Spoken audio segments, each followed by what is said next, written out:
With 2 weeks to go until the publication of the final report into the Grenfell Tower fire, the head of the Fire Brigades unions told LBC News he's disgusted that 7 years on, there are still people living in buildings with serious fire safety failures.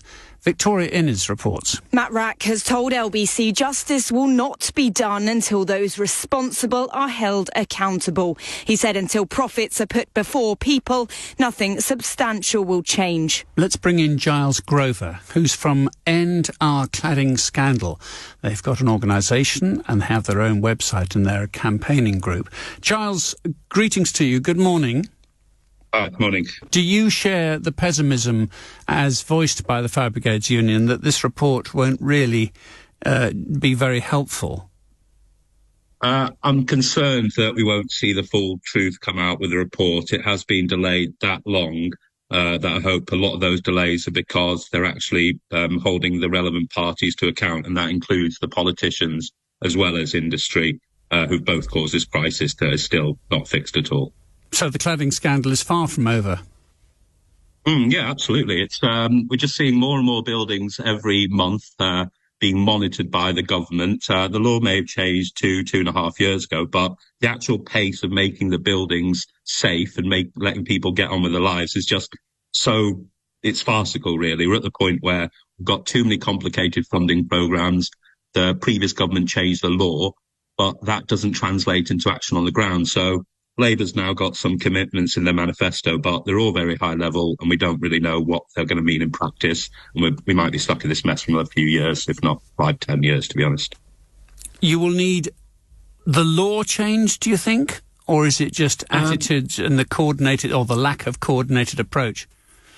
It's both, really. I think part of the issue's been, as I say, with the law changing 2 years ago, it's not really being implemented on the ground. For example, there's a developer contract where they're supposed to fix their own buildings, but they're taking ages doing that. We're seeing a lot of Labour politicians meeting all the developers, the Home Builders Federation, but everyone seems to have forgotten that we've got 600,000 people still trapped in buildings over 11 metres, still no idea when their home's going to be made safe.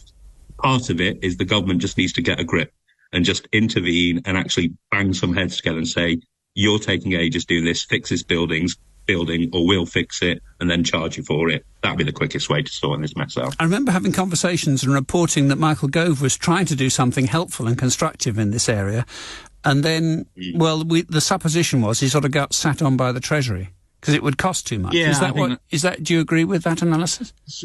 Broadly fair. We first met Michael Gove 27th October 2021. We met him a few times. I think his main focus was on ensuring the building safety bill became law, because we didn't hear from him so much after that.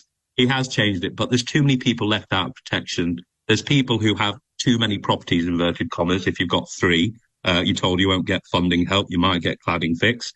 There's people in under 11 metre buildings that are still left without any funding solution. It is probably Treasury, but we've shown the government that actually you can raise these funds from industry. The main point is forward funding the work, which is what Sir Keir Starmer said 2020 and 2021, because that will actually make sure the buildings get safe. Otherwise, you're just going to have these arguments going on back and forth. So there's a building safety levy out there. We need more parties to contribute to that, including contractors, including product manufacturers, including architects. The list goes on and on. Giles, thank you for explaining your perspective. Giles Grover is from the End Our Cladding Scandal campaign group. And if you look at that, put those words together and put .org at the end, you can read where Giles is coming from.